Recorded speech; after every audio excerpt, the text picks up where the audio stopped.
नमस्कार. गावरान तडका या यूट्यूब चॅनलवरती तुम्हा सगळ्यांचं अगदी मनापासून स्वागत आहे. तर आज आपल्याला उपवासाची रेसिपी करायची. खूप छान होते बरं का ही रेसिपी. तुम्ही एकदा नक्की करून बघा. तर त्याच्यासाठी मी इथे 5 बटाटे घेतलेत उकडून. त्यानंतर भरपूर अशा मिरच्या बारीक कट करून घेतल्यात. तुम्हाला हवं असेल तर तुम्ही वाटून घेतली तरीसुद्धा चालेल. त्यानंतर कच्च्या दाण्याचा कूट मी इथे अर्धवट असा कुटून घेतलेला आहे मी ह्याच्यामध्ये खलबत्त्यात. तर आपल्याला इथे आता पॅन ठेवायचं आहे. पॅनमध्ये 1.5 पळी तेल टाकायचं आहे. तेलाचा वापर थोडासा जास्त करायचा आहे आपल्याला, म्हणजे जी काही आपल्याला रेसिपी करायची आहे ना ती अशी चटपटीत आणि खायलासुद्धा खूप छान लागते त्याच्यासाठी. तर आता इथे तेल छान गरम झाल्याच्या नंतर त्याच्यामध्ये मिरच्या टाकायच्या आहेत आणि मिरच्या छान परतल्या की त्यानंतर शेंगदाण्याचा कूट टाकायचा आहे, जो आपण अर्धवट कुटून घेतला होता ना तो कूट आपल्याला तेलामध्ये परतवून घ्यायचा आहे छान असा. हा कच्चा शेंगदाण्याचा कूट आहे.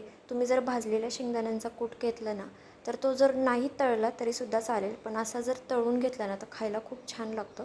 त्याच्यामुळं आवर्जून तुम्ही असं तळून घ्या. त्यानंतर मी बटाटे अशा हाताने मॅश करून घेतले होते, ते आपल्याला ह्याच्यामध्ये टाकून घ्यायचे. त्यानंतर चवीनुसार आपल्याला मीठ टाकायचे आणि हे छान असं मिक्स करून घ्यायचं.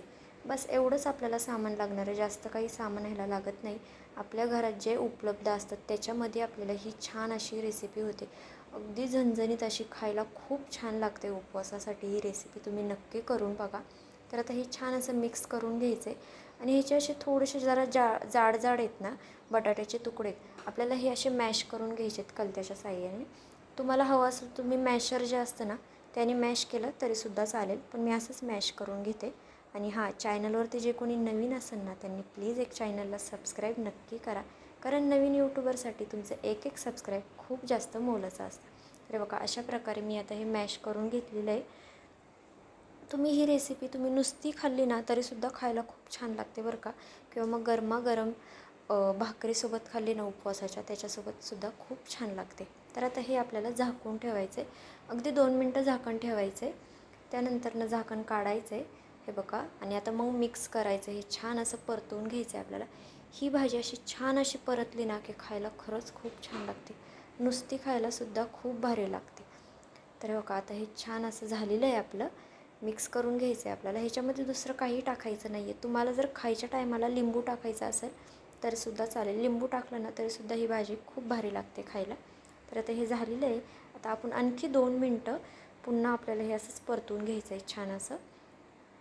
आणि हां, तुम्हाला माझी रेसिपी कशी वाटते मला हे कमेंट करून नक्की सांगा.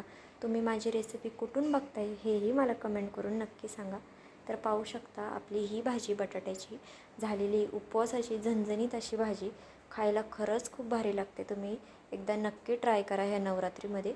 तर आता ही भाजी आपल्याला झालेली आहे. गॅस बंद करायचा आहे आपल्याला आणि गरमागरम भाजी आपल्याला खायला घ्यायची भाकरीसोबत. खरंच खूप भारी लागते. तुम्ही नक्की करून बघा.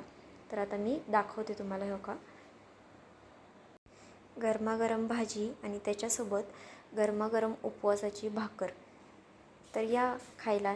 तुम्हाला माझी रेसिपी कशी वाटली मला कमेंट करून नक्की सांगा. चॅनलवरती जे कोणी नवीन असेल त्यांनी प्लीज एक चॅनलला सबस्क्राईब नक्की करा. आणि तुम्हाला आणखी कुठली रेसिपी बघायला आवडेल हेही मला कमेंट करून नक्की सांगा. चला तर भेटूया नवीन रेसिपीसोबत. तोपर्यंत बाय.